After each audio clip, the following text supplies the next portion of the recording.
Oh, there we go. Hey, folks, Objectively Dan here. And I want to talk to you guys about megachurches. Did you know that the definition of megachurch, or at least one of the definitions of megachurches, is a Protestant church that has an average attendance of 2,000 churchgoers or more? I didn't know this. I guess if you have like 1,900 or 1,999, you're not exactly a megachurch, but it's kind of a rough estimate. But we've all seen it, right? Joel Osteen, the Lakewood churches, they're all these big, giant churches. So we have somebody tonight that's going to be talking about megachurches because he was a pastor in one of them. So come check it out tonight. You don't want to miss it. This is Truth Wanted.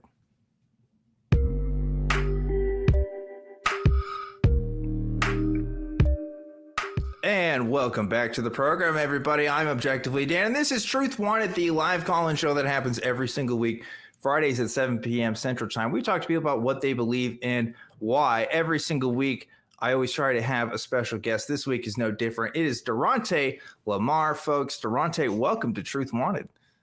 Hey, thank you for having me, man. I'm excited to be here. Yes. And as I mentioned in the intro, Darante used to be a pastor at a mega church. We've had several ex-pastors on this show. Not sure if we've had a mega church ex-pastor. So you got those credentials that we've been looking for, Darante. But no, I'm happy to talk about your story because it's really interesting, and we're going to get to it in just a second. But just as a reminder, Truth Wanted is a production of the Atheist Community of Austin, which is a 501c3 nonprofit organization dedicated to the promotion of atheism, critical thinking, secular humanism, and the separation of religion and government. And if you want to call into the show, you can do it right now. The number is 512-991-9242, or you can call through your computer at tiny.cc/call-TW. There's a couple open lines right now, so we'll want to talk to you in just a second. But yeah, Darante LaMar, you are an author, now YouTuber as well, and also ex mega church pastor. So quite a build up on that resume there, Darante. It's been an interesting journey, and it's funny because I don't know what it was, but I love the appeal of mega churches, and I guess it's because I was a latchkey child around the same time that TBN was like a really big thing. And so you were able to see these people like Bishop Jakes, Rod Parsley, Jesse Duplantis, Creflo Dollar, Kenneth Copeland, who seemed a lot less evil back then, and it was very attractive. I mean, I was in it, and so like, man, even today you have the Stephen Furticks and stuff that are out there. I'm still fascinated by how quickly these people are able to pull something together. But I've also been able to acclimate myself to the mechanics of those organizations and kind of understand the good and the bad and be able to weigh those things out. And so that's one of the things I do, is try to introduce people to the nuances of megachurch organizations that they probably were not privy to before. Yeah. And I'm super excited to talk to you about this because I'm sure, like most of you, everyone I think has at least been to a mega church at least once, at least where I'm from, even if you don't actively go to one. I think most people I know like have experiences there, and it's very different from your smaller church environment, almost always. It's kind of a different world. For our non-Americans out there who don't have these kinds of mega churches, maybe we can talk about some of those experiences. But before we get to all of that, first we need to talk about our We Want the Truth segment. This is our segment where we give you guys a prompt every week, and then we want to read the top comments from that prompt. So last week we asked you, name the moment you knew that the person you were talking to was full of shit.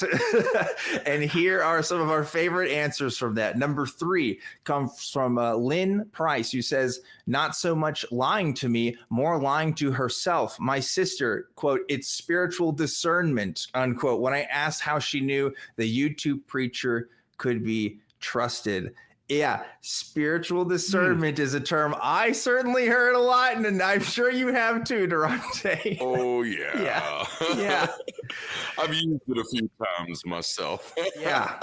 It's one of those catch-all terms that kind of can just mean whatever you want it to mean in that moment. Kind of like God, right? Kind of like God. Kind of like that. Number 2 comes from Zach Reeds, who says, I knew someone was full of shit when he started whining about how white men are being oppressed. Oh Man, it's so like, okay. I was on a stream last night and I used the word boomer. Okay. And I know not everybody likes that term boomer. I get it. And somebody said, well, boomer is just the N word for older people. And I was like, no, it's not the N word for older people because you're saying the N word and not the real word. And I'm saying boomer. So that's how you know it's not the N word for older people.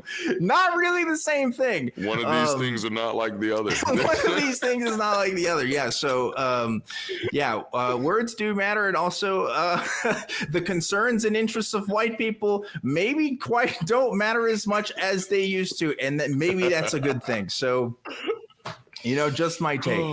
Just my take. Hilarious. Yeah, number 1 comes from Blount99RT, who says, the moment I knew the person I was talking to was full of shit was when they said, I was listening to Joe Rogan, which is such a good indicator. I hate to say it, but when I've met new people in my life and I figure out if I ever clock if they're a Joe Rogan fan or not, it is a red flag for me on some level. Yep. Same, yeah. It's I don't know what to say about it, but it's a thing for sure. So anyway, those were some great answers from you guys last week. The prompt this week is, what's an instant red flag? So kind of similar to last week, but a bit different, I'd say. A little bit more open-ended in some ways. Darante, what do you think is an instant red flag? If you had to pick. For me, an instant red flag is a strongly held, uninformed opinion. Yes. I can deal with a misinformed opinion, but an uninformed opinion, that's an instant red flag. Or a unconfident opinion, even, right? But yeah, for sure. That's a good one. I like that a lot. If somebody, is coming up to you on the street and they want to invite you to a seminar of any kind for free, that's usually a red flag. The good seminars are the ones you want to go out to and find for yourself. You don't want somebody inviting to you on the street, right? They're trying to get you into a timeshare or into a Scientology auditor class or something. So that's my red flag, I think. Or you're about to be trafficked. This isn't going to end well for you. Also true. Sadly to say. But so leave a comment below on what's an instant red flag for you in your life, and we will read the top 3 for next week. But now, going back to you, Darante, LaMar. Darante, you have a really cool story. I was hoping before we kind of talk about, we could talk about church culture and stuff. We were already talking for 20 minutes before the show, and I had to be like, we got to stop it because we got to record some of this stuff. But anyway, can you tell us your story a bit with Christianity? What was Christianity to you, and how did you get into it? And then, of course, how did you get out of it? All right. Christianity for me, in the simplest terms possible, was torture all the way through. But it was self-inflicted. It was intentional. It was I thought it was the right way. I viewed myself in many ways that Paul did. I identified with the Apostle Paul as I am an ambassador in chains. I now look back on that like, holy snap! I was intentionally enslaving myself to my imaginary friend. And that's what it really, looking back on it, that's what it felt like. Now, that's not the way I perceived it when I was going through it. When I was going through it, I perceived it as a great epic tale of a young man coming into the fullness of God and battling all types of demons to get to understanding. So everything in my life that didn't make sense, I was able to write off as this is just God, or this is just those things that don't like God that are fighting against me. I got saved at a very young age, primarily in a Pentecostal church, primarily because they had power. And that was interesting to me.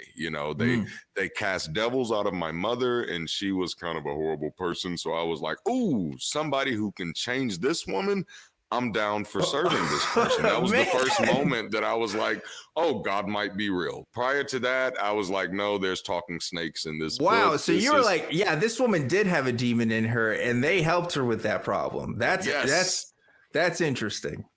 Until like the night that I made the decision to get saved and got filled with the Holy Spirit with the evidence of speaking in tongues and all that fun stuff. I went home. I guess the demons had come back because she sent me to go get her some alcohol. Wow. And when I was on my way there, and I had this thought that, hey, maybe that's not the right thing to do. And there was a church lady that lived in the neighborhood, went to her. She said, that's the voice of God talking to you. So I can't disobey God. So I go back home and tell my mom, hey, I can't do this. It isn't right. She seems cool that night, but the next day she kicked me out. Wow. How old were you at this time? I was in 7th grade. You were in 7th grade and your mom kicked you out? Where did she think you were going to go? I don't think she cared.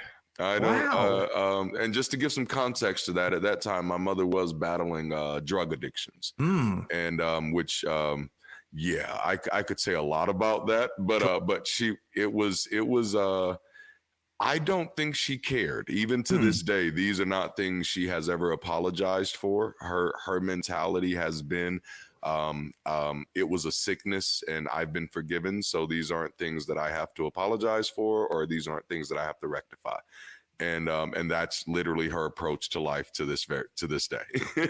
Wow. Oh yeah, it wasn't the first time and it wasn't the last time that she would kick me out over something. So it was but I made it. Yeah. But and interestingly enough, I used that moment to reinforce this epic story that, oh, this is evidence that God is calling me. The fact that the night I get saved, the very next day my mother does this is proof that the devil doesn't want me to go on this journey and he's fighting in this way, and that there must be this great anointing or great call on my life. And so it really did help to inculcate me further into this idea that I should be using my life to serve God. And the ransom was, if you do this well, eventually your mother will be a good person. Wow. God never made good on that deal. Yeah. So it like Christianity was almost like a hope fulfillment for you in some way. You were really putting your hopes in your life getting better in some way if you followed all the rules, right? Absolutely. The deal was, I'm going to follow the rules and do what God wants me to do, and God's going to pay me in return for this in some way. Interesting. Yep. Well, it was the idea of my life. I was the product of a one-night stand. My mother and my father were never together. Did not really grow up with my father. And so when I was introduced to this Pentecostal gospel message, the idea was my life was the way it was because of sin and unrighteousness.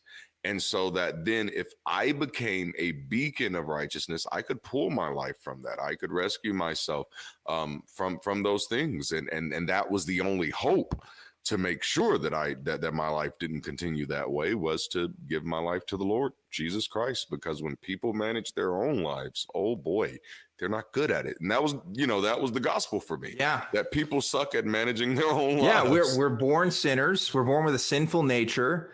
And we can only be saved through Christ. There's no workarounds there. No return policy, no nothing. That's it. Yeah. God made you broken and it's your fault.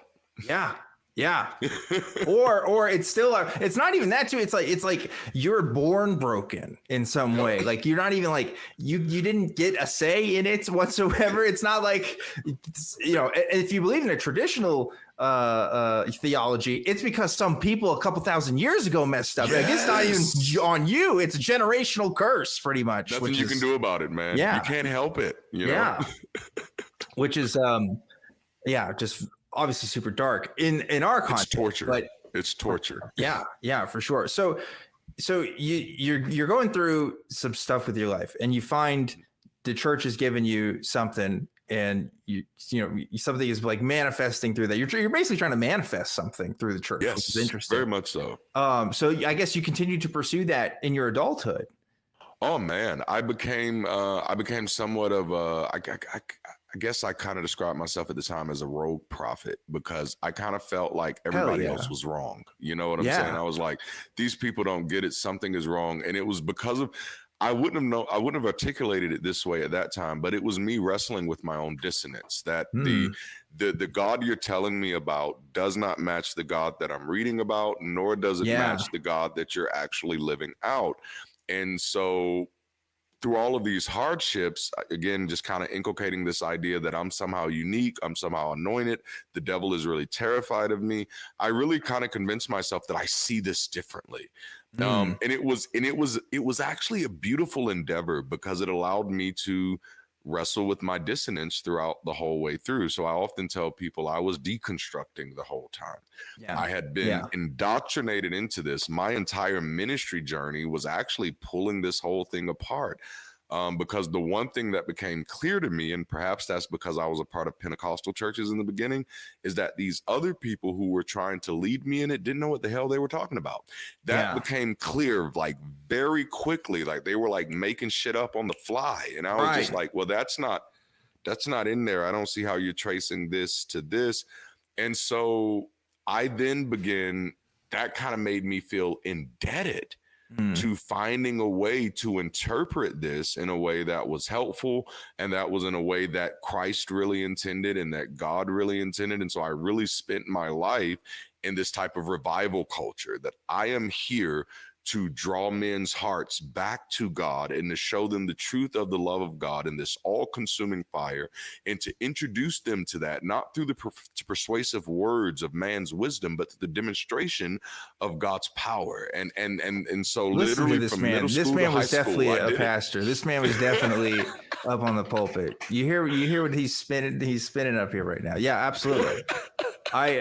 I hear you loud and clear. What like in my deconstruction was very similar. It was like, when I started to become like a small group leader and stuff, and I was like really taking the Bible stuff seriously. So I started reading like critical texts and stuff. I was like kind of trying to look at scholarship and stuff. Yes. And then there was two things for me. It was one, which you described, which is other people are saying stuff that I don't think is actually in the Bible. It doesn't match up. Or two, I'm seeing stuff in the Bible that the logic just doesn't make sense anyway. Why are we following this thing because of this thing? That's just kind of silly. So yeah, there's something that happens, I think, and I think that's common to a lot of people's experience, where when you really try to dig into it, you're doing it I did it out of wanting to know more, wanting to be good, wanting to be a knowledgeable Christian, but it didn't help my Christianity. It kind of made it more of an existential crisis than anything, at least for me. It helped my humanity. The more I'd searched, the more it helped my humanity. I think the big mistake for me, whoever these authors are of these books and these canonizers are, the mistake they made was associating God with truth. At that moment, you overplayed your hand for me. Because at that moment, it's hard for me to separate things that are true from my philosophical idea of God. And so then God then has to be aligned with things that are true. And then that was a slippery slope for me, because then it was just like, oh, most of this stuff isn't true though. So this stuff isn't God. And then, oh, there might not be a God. And that was it. And then a deeper cut of that too is when you really look at particularly the Old Testament and you see their view of God. And I don't think early Judaism had an idea that, hey, God is truth, or God is the sort of Platonic ideals that like a lot of modern Christian theology has, right? Like this is kind of this. It's really a Christian invention. It's not a Jewish, really a Jewish idea. But you don't hear that in sermons. You don't hear that in Bible studies. I think that was one of the most amazing things, specifically after getting my degree in sociology. I began to realize that God in the Old Testament is a political mascot. He's a glorified political mascot. He's no different than a warrior Google. You know what I'm saying? He's the spirit of the people, and imagine in that sense. And then it was just like, oh, okay. And the story becomes much more beautiful to me in that way, because I'm just like, oh, finally, this isn't necessarily real. This is a story of a way of people are trying to kind of give credence to their own existence, if you will. Right. Of course, when I figured out about the early Christian Gnostics, their idea was the God of the Old Testament is a separate being from that of the New Testament, because their identities were so different. And you know what? They kind of had a point. It's kind of like, you really can't make these two things fit. I think they were onto something there. Of course, my conclusion was neither of them are right, but but yeah, it's very you get into some really heavy stuff when you take this stuff seriously, which can be frustrating, right? Because like if you're in an environment where you feel like you're the only one taking it seriously,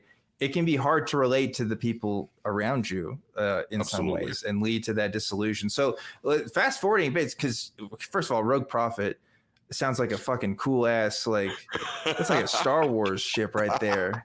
That's cool, dude. I like that. Rogue Prophet. Anyway, so you're a Rogue Prophet, but you eventually get to the megachurch. So that's kind of interesting because yes.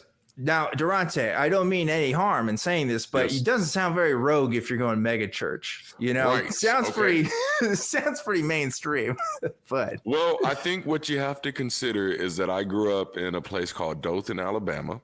Yeah. And so I was surrounded by primarily country churches. Yeah. And so the mega church was as rogue as you can get for traditional Christianity from my perspective.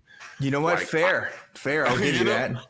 I was literally considered an outcast by much of my family because of the type of churches I associated with, because these weren't the traditional Baptist or Methodist churches that were more family churches and community grounded churches. I think the majority of my family treated these churches like alien. They were foreign to them. Like, where did this come from? Who are these people? What are you doing? But to me, those churches were growing. And those churches had more of an ability to make community impact.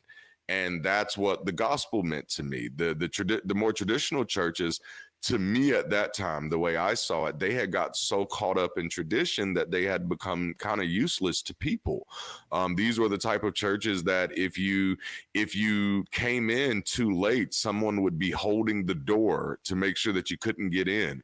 Or that, if you accidentally touched a table that was a holy table, you could be scolded. Or if you were chewing gum, someone would, come to you and try to take the gum out of your mouth. And then these mega churches that I started seeing popping up, these were churches that were just like, man, forget all of that. Come as you are. Let's have some great music. I'm going to preach this message that's inspiring, that's motivating, that kind of makes you want to come back. And that ultimately makes you feel like that you can do something with your life. And to me at that time, and I didn't realize that was my humanism that was attaching to that. To me, that just seemed like a much better message than, hey, this God is going to kill you if you don't get yourself together. Now, there was still some God is going to kill you in here, but it was just laced over with a lot more strawberries. Yeah. Wrapped up in a big bundle of like love bombing, that's, for sure. Yeah, man. Okay. Yeah. So, gosh, yeah, it's so interesting. Just as a side note, talking about the differences in church culture, because like we have a lot of international listeners and a lot of folks that have never been to church. So like, if you don't understand this in America, especially in the South, it really, it really, really matters what church you go to. If you're a Christian, it really does. You will be judged like 90% of the time by other Christians, by what church you go to. The Baptists I knew judged you if you went to a church that spoke in tongues, right? If you were a Mormon, you didn't even have a chance. You're done, right? It's like, this kind of like inner church politics, outer church politics, like really matters. So the fact that you decide to just go to a different community of Christians that probably believe in the same, like 80 to 90% of like a lot of other things, like is still like a big deal. Like that's real. That's so real in Christian communities, right? For sure. Yeah. So like you're serving in this community, but obviously you're here now on this show. So something happened between now and then. Can we talk about like what that experience was? Yeah, I think it was a culmination of things. So I became a pastor in 2007. I actually launched a church from the ground up, built it. And at the same time, I became kind of known for doing a lot of innovative marketing with church, and so I started getting a little attention with other churches.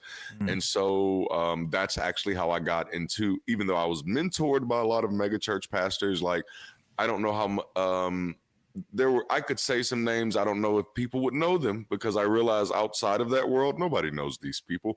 But I was mentored by quite a few, and then I learned a lot from them, and I used that stuff to build my church. And so then I ended up getting invited to train other church leaders and things of that nature. But what really did it for me is, after about 10 years of pastoring, realizing that nothing I was saying was actually helping, and that what I was saying didn't even seem like it was. Again, this is around the same time I'm getting my first degree, and I'm thinking, like, I don't think the stuff I'm saying is actually designed to help. I think that someone just decided that this was truth and decided to say it. No one ever measured if this is actually helpful. And I started looking at, my community as a Black man at the time, and around the same time, Trayvon Martin had been shot, and Michael Brown had been shot and killed.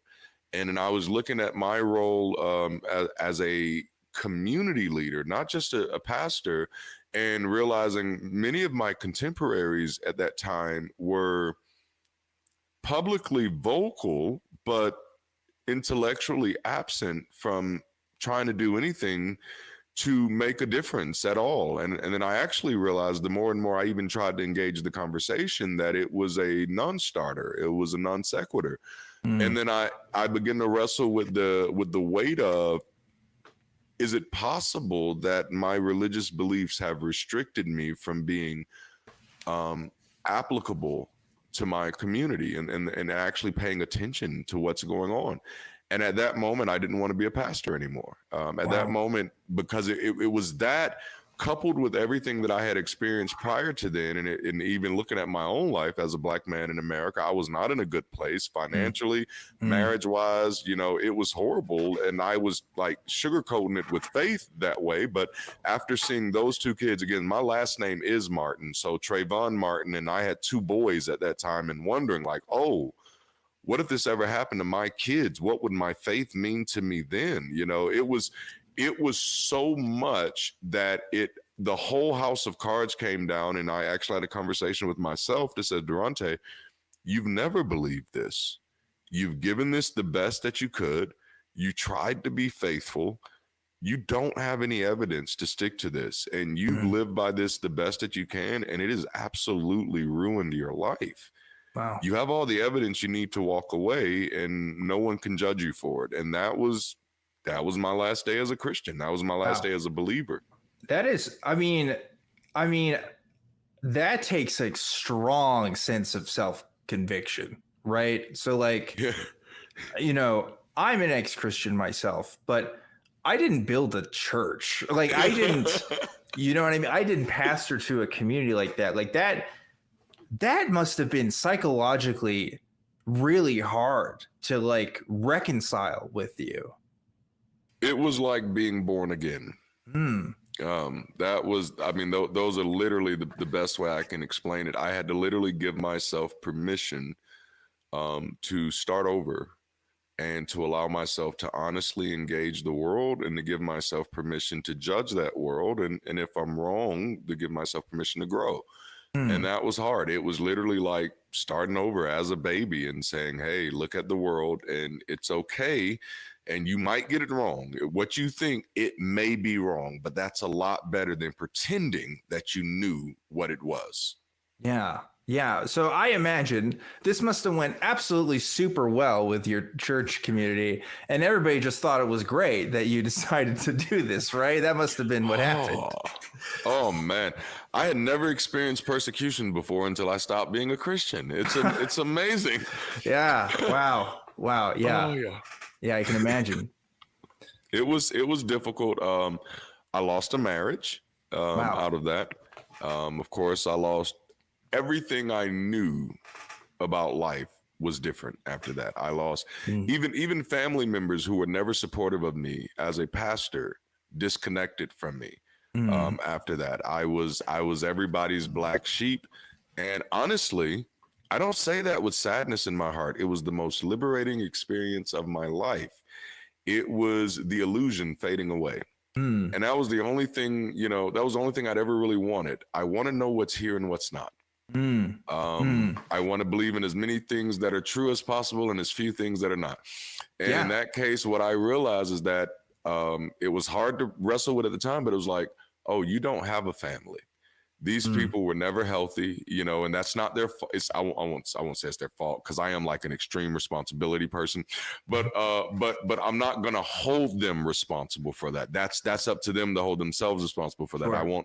I won't be bitter towards them for that, but it was just good for me to realize that you don't have a family, you don't have a network, you don't have any friends.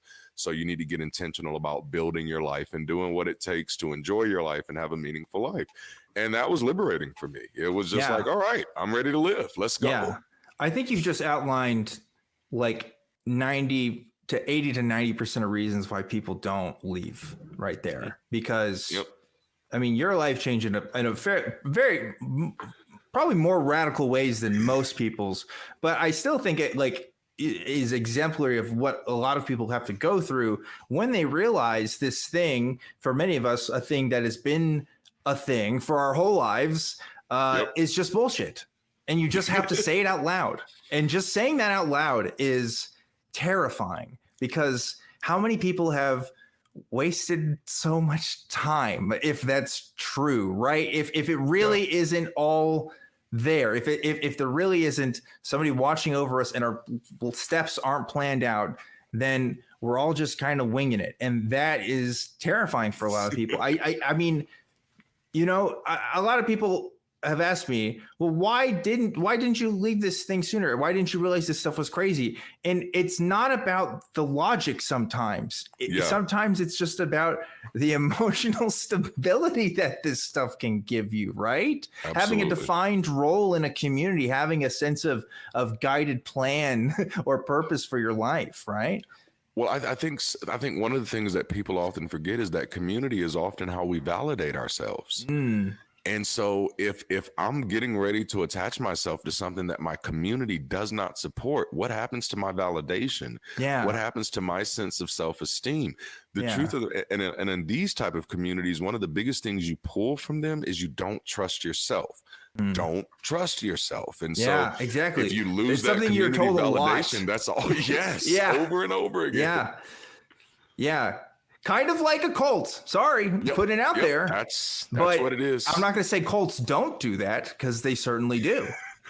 You know, it's walks like a duck, talks like a duck. It's likely a duck. But gosh, I mean, well, first of all, props to you, Darante, for I don't know, just having that sense of conviction. I mean, there are people out there in the world right now who are going through what you went through, in terms of, I'm thinking none of this is real, but they work as pastors or they work in church positions and stuff. And like, they probably also don't feel like they can't get out. In fact, I know this is true because one of the organizations that the Atheist Community of Austin works with is one that specifically helps folks who work in church positions help transition into like normal forms of work, because when you work at a church, you don't have as many marketable skills as somebody who's maybe working in a corporate office, right? It's not planning a worship set. It's not the same thing as planning a PowerPoint presentation on your quarterly, revenues. So it's like, there's so many social factors involved in belief that we don't often give enough credence to in our conversation. And that's something I regret about our community, that we don't do enough, I think, because we tend to make the focus on, well, if this person was just smarter enough, or if this person was just as dumb, it's not about that a lot of times. There's so many psychological factors at play to this, I think, that we have to acknowledge. I mean, like humanity, like current humanity is an entire social experiment that we have just kind of run rogue with. And I don't think we've ever really considered the side effects of all of our experimentation.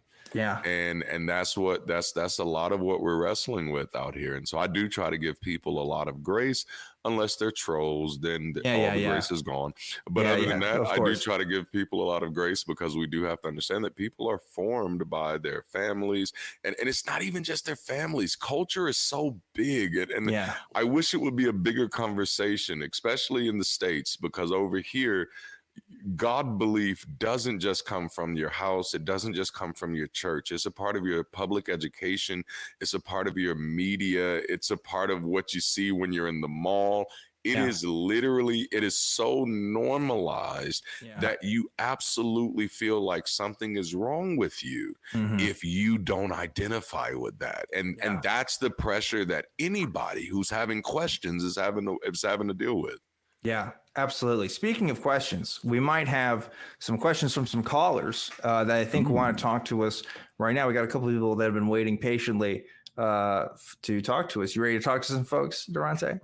I am here for it. Awesome. Cool. You like that transition, huh? I thought that was pretty good. So before we do that, I have to thank the wonderful, awesome patrons that help make this show happen every single week. Every single week, I always give a shout out to the patron of the week. Of course, I want to thank everybody that donates on the Patreon, but one person gets that shout out every week. And this week's patron of the week is going to be, wait for it. It's going to be on screen any second now. Fortuna Ex Machina. Thank you so much for donating, and thank you to everybody that donates.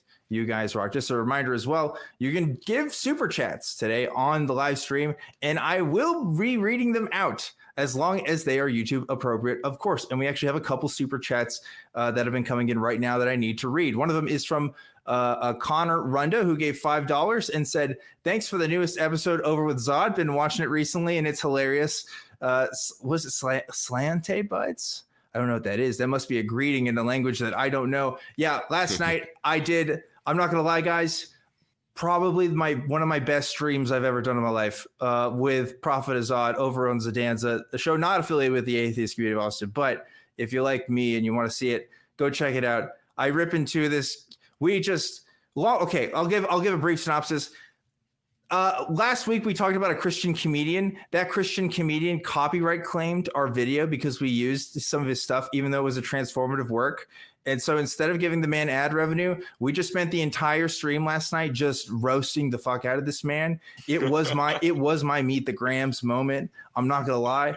I was like, I try to be a really nice person, but like I was losing it, and it was really funny. So anyway, you should check that out. That's a self promo right there. But regardless, Durante's laughing because I was talking about like Meet the Grams for like 30 minutes before the show, and I'm kind of obsessed. If you don't know what I'm talking about, don't worry about it. But you know, those who know. I love it. It's crazy. Okay, let's actually get to some other stuff. Oh no, there's one more super chat. I need to read that first. We got another one from Daniel Shower, I think is how you say that. Shower, who $4.99 says, "I love this show. I totally empathize with the way church membership is incorrectly equivocated with being moral." And that is so true. So true. I've definitely met some really good people that were Christians. I've definitely met some good, if not better people that were atheists in many respects. And I've met some terrible people that are atheists, and I met some terrible people that are church members. It's the correlations are not as strong. I don't know if I could make a real pattern out of that, you know? People be peopling. That's how that works. People be peopling for sure. But anyway, let's get to some calls.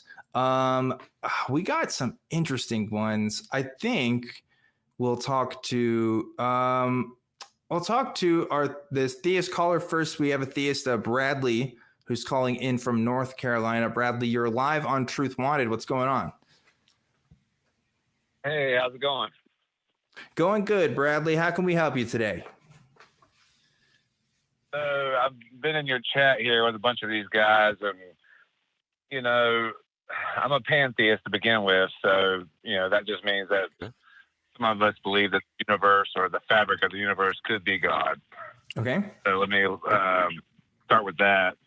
So I noticed you guys oftentimes spend a lot of time trying to defeat religious gods. I mean, why don't you guys try and focus on some of the more abnormal gods like pantheism or, whatever else is out there? I mean, whenever a pantheist caller calls, we do talk about it. The thing is, like, personally for me, I mean, pantheism is just not the culture of America, right? Like, it's just not where my interests lie. I'm really interested in the big influences that happen in America, and usually that's centered around Christianity, right? Pantheists, all the pantheists I know are pretty chill for the most part, and like, yeah, I don't obviously agree with their positions, but like, I guess it's just not where my focus is at a lot of times. Right, but don't you find it kind of pointless to kind of keep shitting on religions when it's easy to point out, oh, there's moral differences in their Bibles, or oh, this isn't scientifically true, or some of these are old arguments, and it's kind of just like obvious for anyone outside of atheism to see. Well, see, that's the thing. You'd think it would be obvious, but the fact is that there's still billions of people who don't feel that it's obvious. And so that speaks to the utility of it. The utility of it is that this indoctrination is so strong that people actually need these type of jarring experiences in order to see that real dialogue in real time, in order to help them process. And so even though, yes, we should have known better literally thousands of years ago, that's just not how our species has worked. And what we've learned is that media is an excellent medium of communication to helping people think, even when they disagree. Because even if they don't like it while you're saying it at that exact moment, they can come back and watch it later and say, damn, I was kind of a jerk at that moment, and I think I've learned something now. And so I think that speaks to the utility of it. Yeah, I mean, it's no secret, right?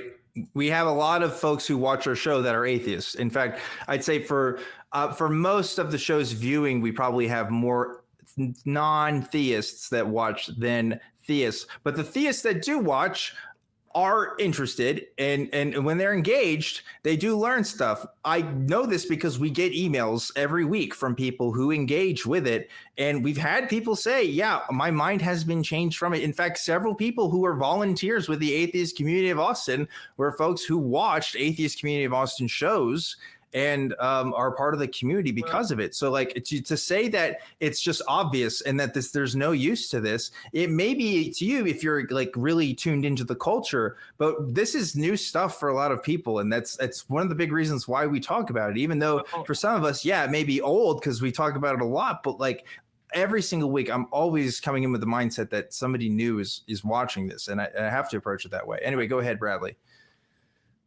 And I do understand that, but I'm pretty sure, as you will know, that these people that do believe in their particular God, you don't think they have these doubts already? I mean, that's part of the reason why a lot of people are listening to this, is that maybe confirm some of their thoughts or to disprove some of the thoughts they were having or whatever. But a lot of Christians or any other religious have doubts, regardless of how sure they are about their Bible. I mean, so it's obvious. Yeah. Sometimes you need other people to say those doubts out loud, right? Like until you can hear somebody else say, "Hey, I have this experience too," or "I have this doubt too." It's sometimes it's not real to you until you hear somebody else say it. Absolutely. Like just because, yeah, there's a lot of people, and I agree with you. Actually, I don't know if I'd say most Christians have doubts. Maybe that might be true. Most I honestly don't know. We can't survey that, at least to my knowledge. But regardless, I think a lot of people have had a crisis of faiths in their lives, right? But that doesn't necessarily mean they disavow their whole religion. It's not, a lot of times it just means it changes or it turns into something else. So I still think that there's very much reason to talk about this stuff. I don't think that just because, everybody knows it or everybody has doubts, that doesn't mean that there's less of a reason for us to say the things that we do. As a matter of fact, I think that's all the more reason to do so. It's like, if you know that people are hungry for a burger, then you open up burger shops. Yeah. And so if you know that people have those doubts, you create spaces for people to actually explore those doubts. Yeah. Right, I understand that. I mean, I get what you guys are trying to say. So, but it goes also to, sometimes you can't 100% disprove God. And so I just feel like it could be misleading to be an atheist just as well as Well, pantheists or anybody else. well, look, 100%. Either way. let's pull that back a little bit. Yeah. We can say it. You can't. There's no 100% way to disprove God. That statement is not quite accurate because God is a generic term. Yeah, So now, if you're saying if there's no 100% to prove that there is a God, sure, I can go with you there. But specific gods who make specific claims and who have specific events attached to them, we can disprove those. And so that's more so the approach with, and that's what call-in shows really are beneficial, because instead of presupposing what you're attacking, you're allowing the person to tell you this is the belief, and then you're allowed to deconstruct it logically, as opposed to saying, nope, there is no God. We're able to deal with a specific God claim, and then we can wrestle with that from there. Well, that is why I started off with saying you guys are attacking the written, because there's written Bibles and written books about God. So it's easy to attack what's already there and easy to prove. I'm just saying, like, well, what about, I don't want to say supernatural, none of that stuff right there, but the laws of nature. I mean, if you want to claim a God, you can easily say the laws of nature come from something. They don't just exist, and nothing don't just do anything because it is. But to go from something to God is an incredible leap. Yeah, it's still a God of the gaps. Because God is a specific thing, Yeah, it's still a God of the gaps fallacy is what people call this, right? It's just inserting God when you really don't have to. There's not a real reason to have a supposition there. And it's because of our religious influences, I think, that we feel a need to put some sort of, central higher power in some of this stuff when we really don't have to. And it's quite a liberating thing not to. It really is. Right. I mean, I see what you guys, everybody wants to point out God to the gaps. Just because we don't know doesn't mean God. But it's also quite funny how, some of the biggest mysteries in the universe all have a God component that's possible. I mean, you can say that about anything. But I suppose. Yeah, that's what I was going to say. That's like everything has a God component that's possible, not because of the possibility of God, but because of what people have attached to the idea of God. Yeah. So if I had, it's almost like the Batman fallacy. If Batman has a contingency plan for everything, so he can destroy anybody, he can defeat Superman, he can defeat Darkseid. And so once you've kind of given your character that type of plot armor, then yes, they are the cause and the reason for everything. But you don't have evidence to assign that plot armor to that character to begin with. Well, it just goes like I was talking with someone earlier in chat. I pointed out, some of the simplest shapes in the universe, such as a circle. It's irrational. Yeah. It makes no sense. Okay, I think we're kind of going all over the place here, Brad. Can I narrow the scope of our conversation, because we were starting on a way different topic, right?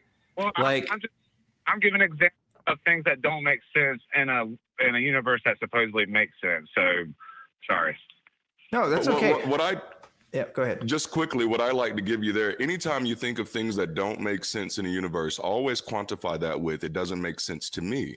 And that'll help you get a little more clarity there, because just because something doesn't make sense to me doesn't mean it doesn't make sense. It just means that there's something that I haven't learned yet. Well, yeah, it's true. No, I disagree, because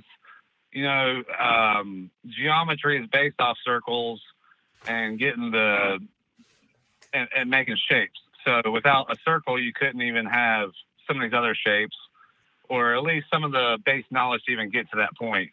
What? Why are we? I'm sorry. Why are we talking about circles? Where are we talking about?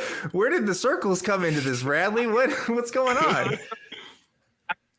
I can go into circles. I can go into wave functions of atoms and this and that. I'm just giving you a base example that everybody can understand. So I don't understand it though, Bradley. That's the thing. I don't get what you're trying to say. Like, what do you mean when you say geometry is made of circles? What does it have to do with what we're talking about? Well, that's how geometry, right? Yeah. What about geometry? So a circle must exist in geometry, which is where a lot of our math is based. But a circle is an irrational object because it doesn't have a definite size. Okay. Yes, we have a formula for it, but does a cup have a definite size? Does a cup have a definite size? Probably. It does not. The cups can be any different sizes. Keyboards, anything can be any different sizes. Yeah. It doesn't mean they don't exist. Right. Yeah, I was curious to understand the definition of irrationality, because if something is irrational, I think we wouldn't be able to build on it. And we can build on geometry, which means we do have a rational understanding of it. And we can use circles. We use them often. Yeah. Even sociologically. Right. That we don't understand. So yes, we can. Yeah, but also here's another thing too, Bradley. This is a debate about philosophy here. We're getting into the weeds, but like you might be like me and say like most of maths is really invented concepts rather than like, you know, objective truths about the universe anyway, right? Like we could find all kinds of mathematical truths that may not actually correspond to the universe at all. In some way, it may not actually enlighten us about the nature of our existence any more than figuring out the best burrito flavors or something. You know, it's just kind of ultimately up to subjective human interpretation at the end of the day. Exactly. For sure. Yeah.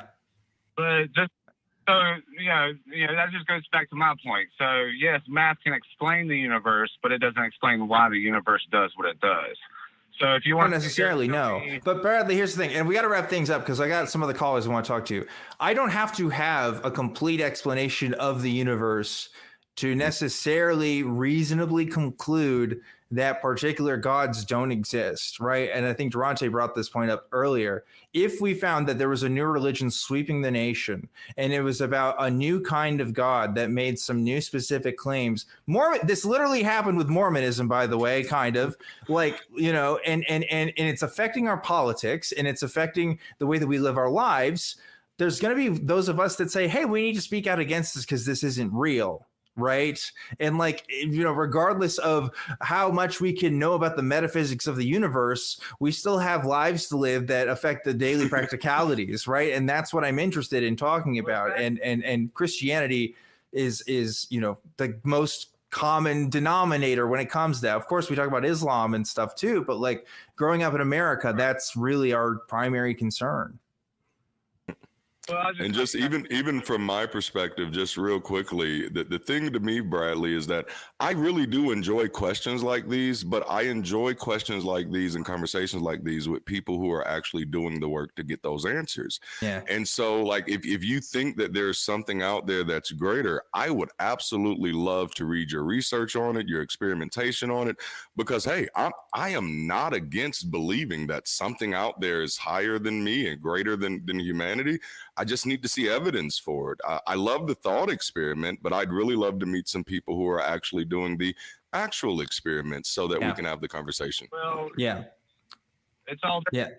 I explained. I brought up the wave function, how reality's a wave until it's observed into a particle. So how can reality exist? So there's a lot of deep things we can get into. But, which unfortunately we don't have any more time for that today, Bradley. I'm sorry, I do have to let you go. I do appreciate you calling in, but maybe next time we can talk about some more specific examples, particularly if we're going to go into like interpretations of quantum mechanics, you know, which is also like, again, there are differing opinions as to which interpretations are correct. So I feel like that's a non-starter if we're saying, oh, this interpretation improves my idea, but that's like not consensus. So I don't know, you know, that's a lot of quantum mechanics conversations I have in a nutshell. But anyway,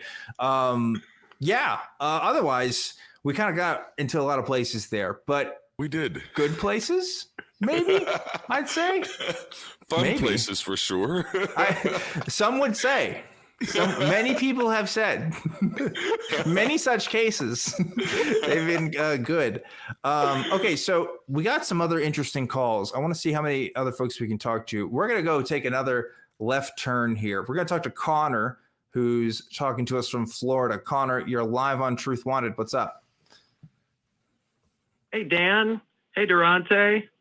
Hello. I just wanted to say hi. I just wanted to say I feel for you. I used to be a Unitarian Pentecostal myself, and there's some crazy stuff that goes on in that community. Yes. Oh man. Okay, Connor, I'm almost afraid to read the call description here. So can you tell me what you want to call us about? Uh-oh. Okay, so I had someone who I used to associate bring up an argument, and I just didn't know if you knew anything about that area of conspiracy theory. I'll be very, very careful with my wording here, where Yes.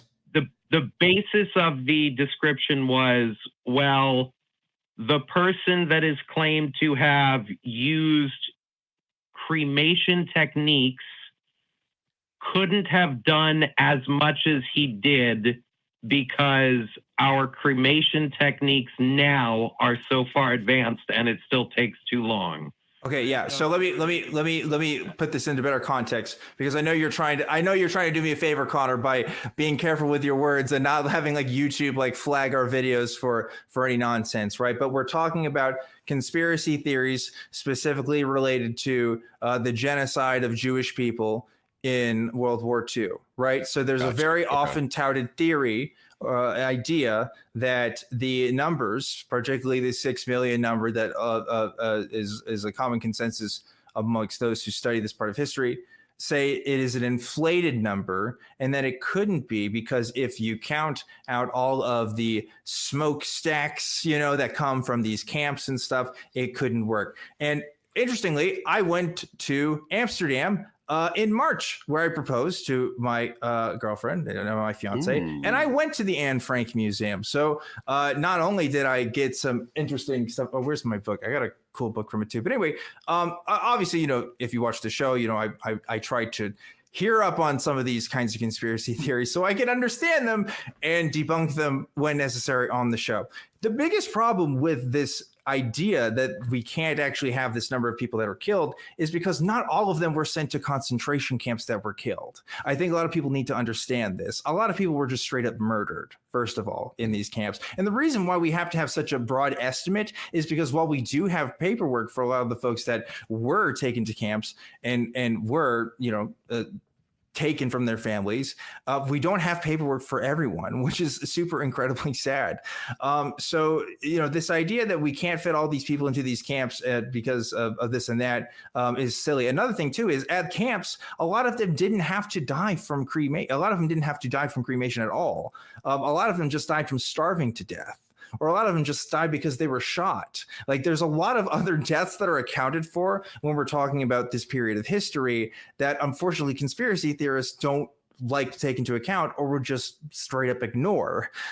So yeah, this is a very big touted idea in these circles, and it's absolutely nonsensical. All you have to do is really look at the people who have actually told you, like, hey, where this number comes from and what is accounted for it, and it just makes sense. But they just, I don't know, they really don't want to hear it. So there you go, Connor. That's my understanding. Boy, oh, thank you so much. That was it. Okay, well, great. Thanks, awesome. Connor. I appreciate it. Hope you have a good one. I know it's kind of a sad topic, but it's true. It's a big deal in the anti-Semitic circles to bring up denials about this, even to this day, because if you bring up denials about mass genocides in history, you're able to, gain less empathy for that group of people, right? If you try to frame them as liars, if you try to frame them as people who are exaggerating their victimhood, then it makes them seem like they're manipulators. It makes them seem like they're in control of world events, which is a very common conspiracy amongst Jewish people, right? So we're seeing this right now with trans folks. We're seeing these sort of insidious trans people doing all sorts of things and stuff, which is a precursor to a genocide in some ways. A lot of people are concerned about this for the trans community and what it means to give an excuse, give a predicate for violence towards that community. So that's why I do think it's important to understand these parts of history so that you can talk about it. And when people do bring this up, you can at least try to give some context. But I know it doesn't really work that way a lot of times. I know it's hard when you're talking to the really hardcore types. But anyway, I've been talking for a lot here, Darante. I don't know if you had anything to add. Just the I've heard this conversation come up quite a few times with the Jewish community and even with African American, the transatlantic slave trade. And the question that I always ask people, and I guess I take the Neil deGrasse Tyson approach, is why? To me, these are the areas where, you know, like, why the universe? That's like inappropriate. We don't have a reason to ask why for the universe, but we do have a reason to ask, why does it matter to you if it was less than what you thought it was? What amount of human life is okay with you being exterminated? Like that's where my mind goes. If it was less, do you now feel less sympathetic? And what actually gives you that raison d'etre for being less sympathetic if it wasn't 6 million, but let's just say if it was 5 million, now it's okay now? And so I always think about the humanity of questions like that, because I think one of the things that we forget when it comes to conspiracy theories is that they do ask us to skip a lot of things to get to the conclusion. And one of those things that we often have to skip is our own humanity. And so that's where I like to try to bring people to when I confront it with questions like that. Yeah, that's a great point. And the truth is, too, this particular genocide of history is actually the most documented genocide of history. That's the wildest part. I literally saw the paperwork that had Anne Frank's name on it, like counting her as a passenger on the train to Auschwitz. Like it was right there in front of my eyes, right? And obviously, this is just one person's story out of millions of people's stories. But it was incredibly sad to be there, because just knowing that there are still people that deny stuff like that and still acted as a precursor to violence, really made me think a lot about what I try to do here. So, if you ever go to Amsterdam, make some time to go to the Anne Frank Museum. It is, I would love to. Absolutely. One of the best museum experiences I've ever been to, if only for the knowledge that I gained there. So anyway, on that note, we do have some other super chats that I should read before we get to our next caller. We have another one from Daniel Shower, who gave $1.99 and said, circles are perfectly rational, which I mean, yeah, I don't know. You're to me. It's works out okay for me. I understand circles. I understand them. Yeah, I think they're okay. And Jimmy Jr., who also gave $4.99, said, shout out to Bradley for having the courage to call in and not just lurking in the chat. Durante, looking forward to seeing you around more. Hi, Dan. And hi, Jimmy. Nice to see you. And yeah, actually, dude, big shout out to Bradley for being in the chat and deciding to call in. I always give props to that, because calling in on a live show is like not always an easy thing to do, especially if you have a take that's different from ours. So, you know, props to you for that. But yeah, let's keep going. We got some more people that want to talk to us. This one is an interesting one. We have Bob calling in from Germany. Bob, you are live on Truth Wanted. What's up? Hello. Yes, kind of unrelated topic here. What's your definition of God? When you say you're atheist and you like to believe in a God, what's that definition? Because like I've been into countless arguments and we haven't figured out the definition yet. Yeah. So this is interesting. If you don't mind, Darante, I'll go first on this, because I call myself a very particular word. I call myself an atheist, and I use this word very deliberately. As an atheist, what that means is I can't even give an idea of whether I believe in a God or not without first defining what God means, because you're absolutely right. God has just as many meanings as there are people, right? It has always been a fluctuating idea in human history. Sometimes it's a Christian God. Sometimes it's in some other outside creator of the universe. Sometimes it's nature. Sometimes it's metaphysical forces. It can be as many things as you want it to be. So for me to just say God doesn't exist without any prior context is kind of a meaningless statement. I really have to qualify that with what kind of specific idea I'm talking about. So honestly, it kind of doesn't matter for me, because I currently don't recognize anything that I believe in as God. It's up to my interlocutor.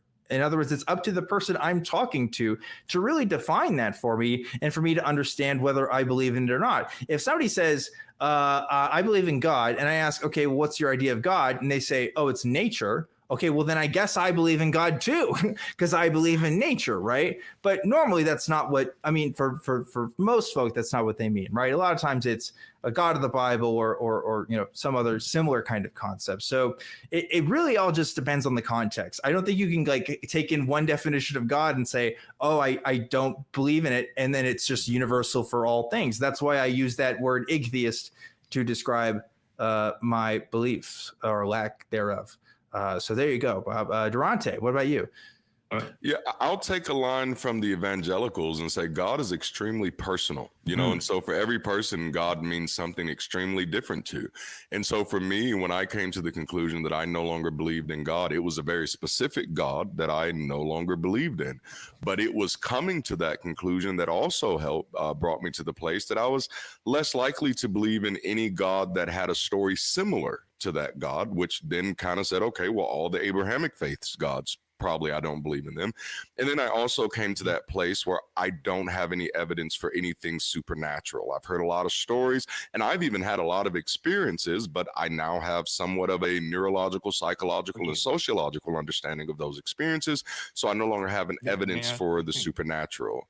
So when I think about this idea of God, I kind of go where Dan goes there. The person who's asking me, do I believe in God? They would first have to define for me what they mean by God. And if they gave me something like, oh, God is the universe, and I say, I already have a word for that. And so I don't need an extra one. Okay, yeah. I got you. Okay, can I ask something more? Sure thing, Bob. What you got? Okay, you say you don't believe in the supernatural. Do you think walking on water is supernatural? Well, walking on water with no mechanical assistance, yes. Yeah. Oh, agreed. That's an interesting assumption that you say mechanical assistance there. What if? Well, because if you put on like, I don't know, those like board shoes, like, yeah, you can like kind of walk on water. So, that's the gotcha some people got, like, where they're like, oh, you believe in people that can walk on water. Yeah, I know. I'm talking about like unassisted human walking, like foot on wave water. That's really what I mean. Gravity defying. Yeah. So. Yeah, because basically that's flying is what we're talking about at that moment. Yeah, in some ways, yeah, actually, yeah, that's true. Is turning water into wine possible, do you think? Well, you'd have to do nuclear fusion, from my understanding, which is literally changing the individual molecules that make up an atom, which usually is something only suns can do. So for us on Earth, probably not. No. It just seems like a waste of good wine, if you ask me. And nuclear fission as well. I think you mean fission. But anyway, yeah. Yeah. So what I'm getting at is that sometimes what we call supernatural might be explained if we knew how it's done. Maybe if we don't know how it's done, maybe that's why we call it supernatural. Well, sure. Yeah. I definitely agree there. The moment there's a natural explanation, I am here for it. And the only reason I preference natural explanation, because at this moment, at this juncture, that's the only explanation that I'm capable of understanding, of grasping. And so, yeah, if someone showed me that there's a natural explanation of how we could walk on water, it's no longer a supernatural event and no longer invokes the need of a God belief to believe in it. It's physically possible at that moment. Yeah, but if, for example, you started to walk on water and the only way you could do it is by invoking the divine name of a god, that might qualify you for supernatural territory. I mean, like, maybe there's a physical explanation, but like, there's some room for doubt, at least. For sure. Yeah. Mm. Okay, Bob, was there anything else we could help you with before we let you go? No, that's it. Thank you guys for having me. So, yeah. All right, Thanks, Bob. Bob. I enjoyed it. Yeah, thanks for calling from Germany. I think it's like 2 a.m. over there for you. So I hope you can get some sleep, whatever time it is for you. So, but thanks for watching the show, especially to all the folks who watch over in Europe at this time. You guys are crazy that watch it live. Right. But I love you anyway, especially when you call in. It's pretty funny. Okay, let's see. Let's just keep rolling with the calls. I think we're having a good time. But actually, before we do that, maybe I'll make a few quick brief announcements. Just so you know, you can become a channel member by clicking the join button below the video. And that gets you access to special chat emojis that are only accessible to those who are members. And also you get early access to our YouTube shorts and clips. So it's just another way you can support the channel. And we have this thing we've been talking about for a little bit. We want more people to call into the show, obviously. And if you know some people that could call in, or if you can post it in an area where you are allowed to post it, we do have printable call-in flyers that you can give out and put into places. So if you have permission, for example, to place it on a church bulletin board, yeah, go for it. We would love to have people come talk to us about their beliefs. So check that out on our website if you want to see more. It's at atheist-community.org. Another thing, too, if you want to email the show, it's truth@atheist-community.org. And you can check out TV at atheist-community.org for the general emails to all of our shows. And last but not least, before we keep going, I need to thank the wonderful, awesome crew that helped make the show happen every single week behind the scenes. We'll go to that crew cam now. Look at that crew. And the dogs, too. The animals also play pivotal roles in the crew environment. A lot of people don't know this, but they do. If you ever think, wow, what's going on with our technology? It's probably the animals that are interfering in one way or another. With that being said, let's get to our next call. We have Marcia. Marcia calling in from North Carolina. There we go. Marcia, you are live on Truth Wanted. What's up? Well, thank you. I'm on speakerphone. Is that a problem? We prefer if you're not on speakerphone. Is there a way you couldn't be on speakerphone for us? Yeah, it's just harder for me to hear, but I can do it though. If okay. Well, I'll tell you this, unless the crew tells me otherwise, you sound okay right now, actually. So as long as we're doing wherever you're at, if you could just, stay where you are, that's probably okay. Okay. So I was just thinking in reference to when theists call about morality, we often get into a debate on how our morality is decided. And I think that what might be helpful, at least to me, what I say is that I feel like theists morality could be kind of classified as a noun, like this block of lists, 10 commandments or what have you, whereas non-theists, we are trying to create our list, and we look at morality more as a verb, as an action, the act of figuring out what we should do, what's right, what's good. And I think that might help move the conversation, so then we can decide, well, which one do we think is better, as opposed to constantly arguing on where it comes from. Yeah, that's an interesting observation. I think from my experience as a Christian, morality is definitely an objective construct, right? As a Christian, you believe that morality definitely exists, whether or not it's separate from God or is part of God. There's whole debates about that, but the point is it's out there and there are rules, and you either following them or you're not following them. It's kind of a binary. For a lot of us as non-theists, we can take different routes. You can still defend an objective moral system, of course, not based on religious thought, but there are non-theist folks that do. Myself, I'm more in I've been reading J.L. Mackie recently, for example. I'm kind of more of a moral nihilist, which means I am more interested in the idea that morality is based on subjective interpretations of what's right and wrong. Doesn't mean that I don't think it's important. Doesn't mean that I don't think it's valuable or practical. Not at all. If anything, it makes me more open and empathetic to people around me. But to recognize that it is a human construct does mean powerful things. It means that we ultimately have the control over what we think is right and wrong and what we can decide to do to other people. It doesn't have to be commands from on high. It can just be from us. And that can be a scary and powerful thing. But of course, Christianity is way against that, typically, right? Most theists are really in this camp, or this idea that if we just happen to know all the rules, if we just had the mind of God, we'd be able to perfectly understand what is right and what is wrong. But of course, you know, I just don't think that's true. Anyway, what do you think, Darante?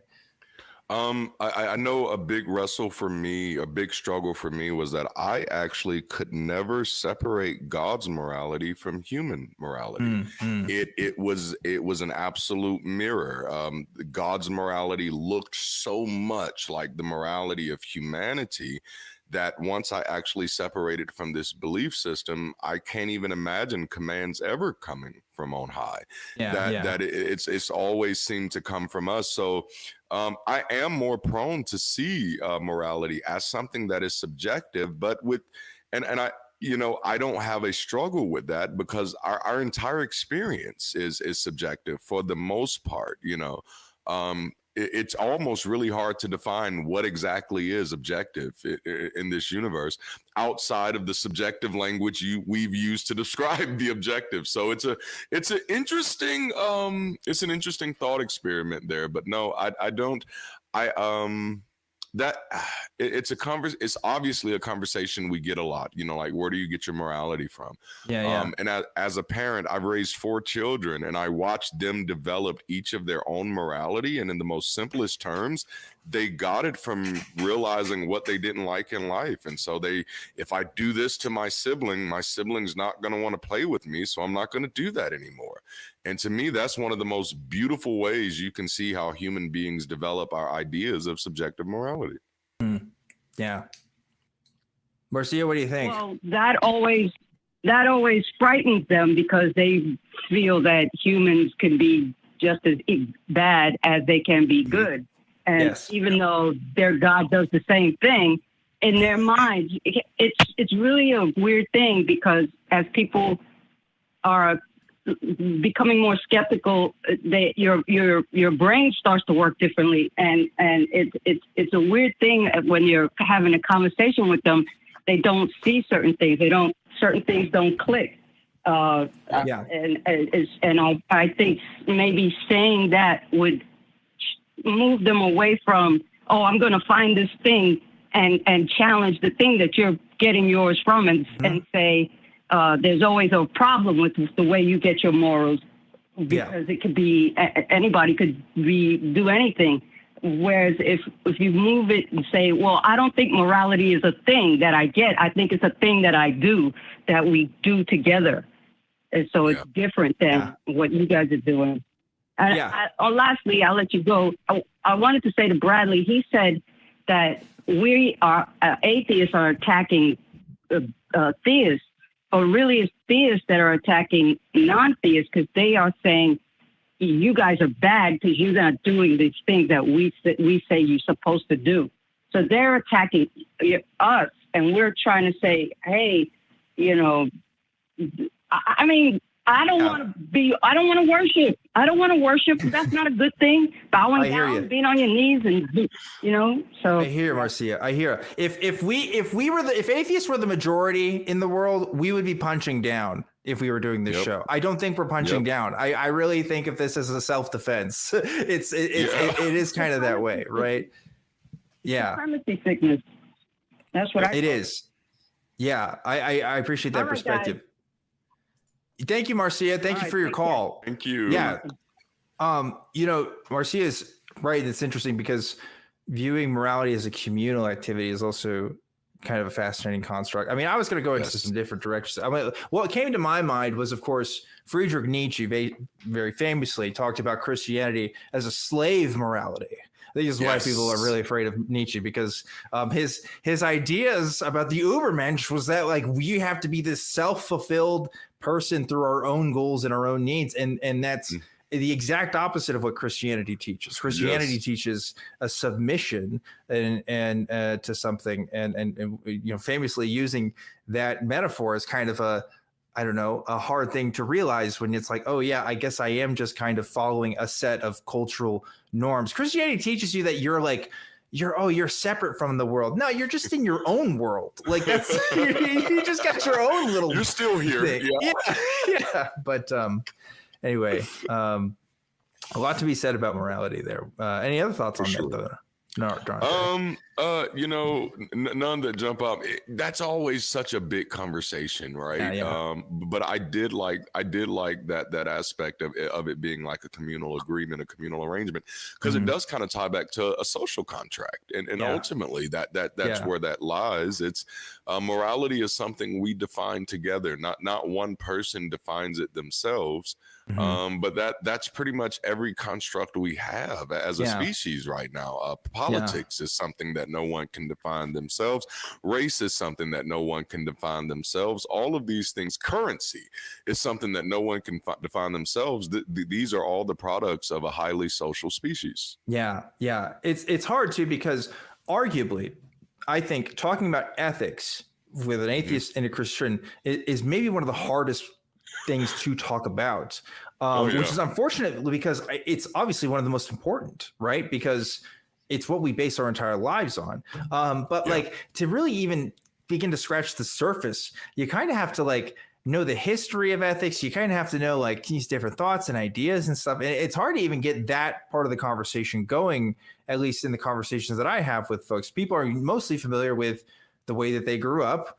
And maybe other ideas or two, but like, how can we even lay the groundwork in talking about morality? I mean, this is like a huge problem in philosophy, is even understanding what morality even is. We can't even always agree on what that word even means. So it's always going to be a difficult conversation. I appreciate Marcia's very intuitive response to that, which again, this kind of communal upbringing. And if you can convince a Christian of that, good luck. But there's definitely Christians that are just going to say, nope, it's all from the big man. It's God. It's the sovereignty of God. That nothing else but that.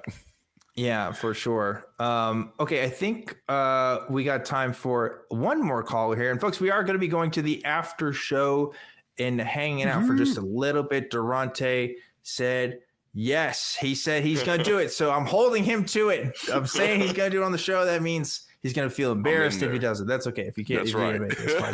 But, we will be doing that in just a second. But before we do that, let's talk to Chase, who's calling in from the USA. Chase, you are live on Truth Wanted. What's up?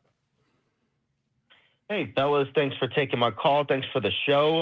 Love it. It's good stuff as always. I was wondering if maybe we could talk about this self-help group called the Landmark Forum, and some of their controversial methods that seem to pressure and mislead people, and maybe tie that into mega churches and how they might be pressuring and misleading people. Landmark Forum. I'm not sure I'm familiar with this. Do you know about the Landmark Forum, Darante? I've never heard of this. This is new for me. Yeah. Okay. Give me your thoughts on the Landmark Forum then, Chase. Okay, as quickly as possible. About 15 years ago, a friend told me about the Landmark Forum, which is like a seminar, like a 3-day weekend seminar that costs $700 to go to. That's like a self-help group where you but I was hesitant to go because some red flags were coming up. That's what I said. Remember what I said at the beginning? Seminars, you got to watch out for those. Yes. Anyway, go ahead, Chase. Sorry, I'm being stupid. Yeah, no, for sure. So one of the things they were talking about, or that my friend was relaying to me, because I didn't go, so this is from an outsider perspective. I don't know too much about it, but I did a little bit of research on ChatGPT-4 and some internet searches, but it doesn't seem to be a cult really, but it might have some unethical practices in social group dynamics of pressuring people to do things that they normally wouldn't do under the guise of this will help you to take control of your life. And one of the things, for example, was to call your mom during the group, to call your mom and confront her about the worst thing she's done to you and all the problems you have with your mom, and then come crying to the group afterwards. And And another thing is just to believe that you can do anything, like that any kind of, it was like toxic positive thinking, where any kind of realistic thinking of like, I can't actually fly, or, maybe I can't get this job promotion because of I'm not qualified, or somebody else is going to get it, or, whatever actual reason that might hinder you must be eradicated. You can do it. You will do it. And if you don't, like, it's just impossible that it won't happen. And recruit your friends. It is a big pressure of recruiting. Okay, yeah. Oh, yeah. $700. I'm doing some cursory Googling here, and it looks like this thing has been around since at least the 70s or the 80s, and is like a bastardized version of ACT, acceptance and commitment therapy. It looks like it's a group that, as you said, Chase, will take people's money and try to give them tools for things, allegedly, but also is maybe an example of a high control group, allegedly. Not going to say one way or the other, because who knows how litigious they are. But regardless, yeah. If you're going to a seminar about people that can help you with your problems, you should definitely check their credentials. I mean, this is just true for anybody. Like, there's a lot. Turns out you can just make a conference. And I'm just going to start DanCon, and I'm just going to say, hey, if you want to live like me and live your best self, I'm going to help you do it. All you need is a couple of down payments, and you're going to be good to go. And, that's it. And a lot of people have made their living just by doing that. So this kind of sounds like one of them. But, yeah, that's really scary, Chase. I hope your friend got out of it. Did your friend, get away from this group? I'm not sure if you told me that. If I was, I didn't hear it. Yeah, I think so.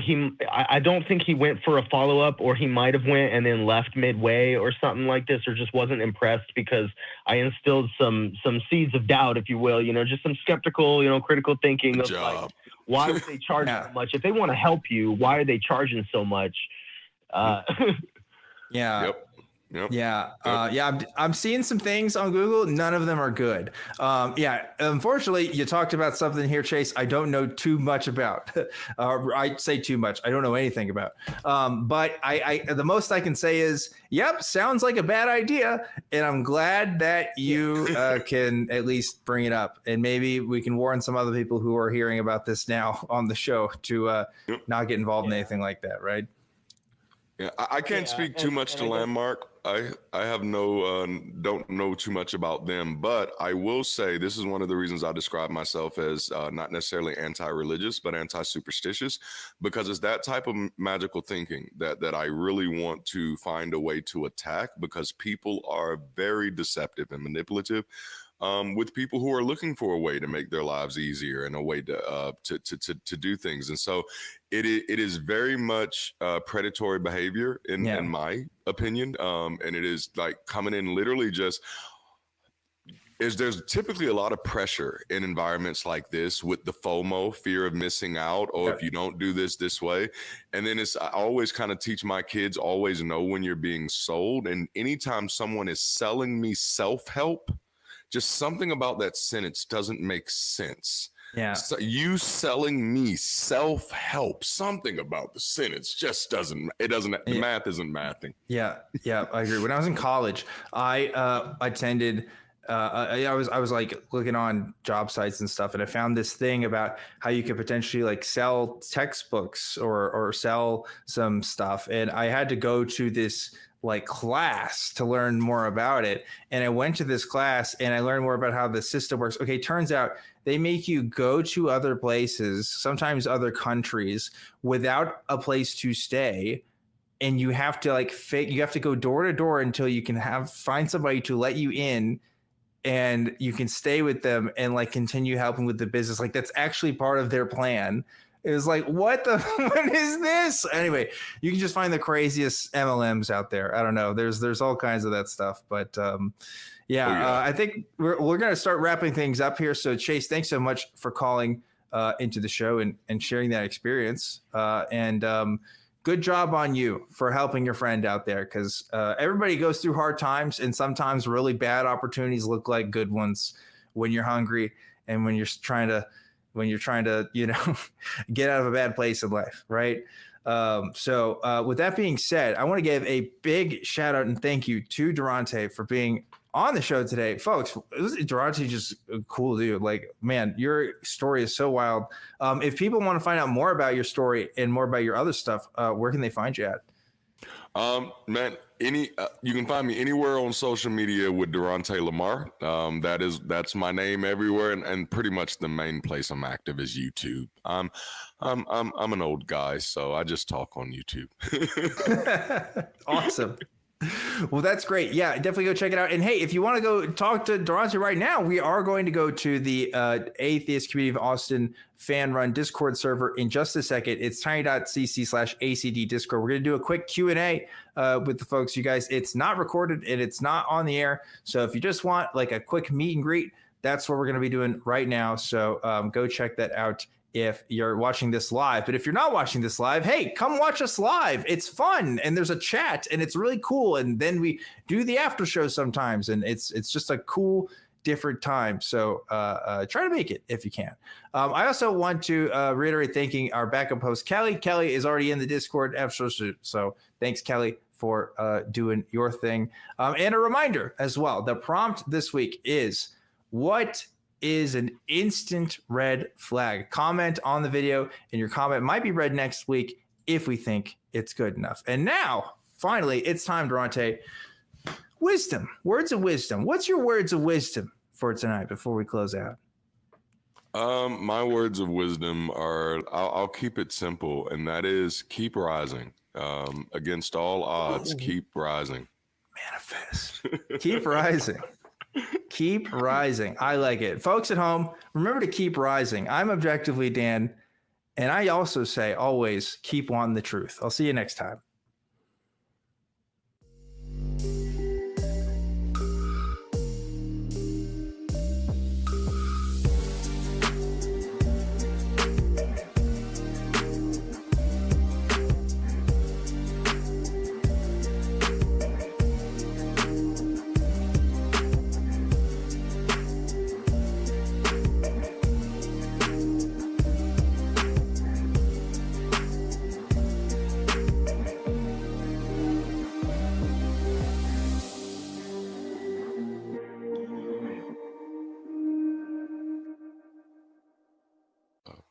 Scared myself. Watch the non-prophets and join the hosts in the live chat. Visit tiny.cc/YTNP.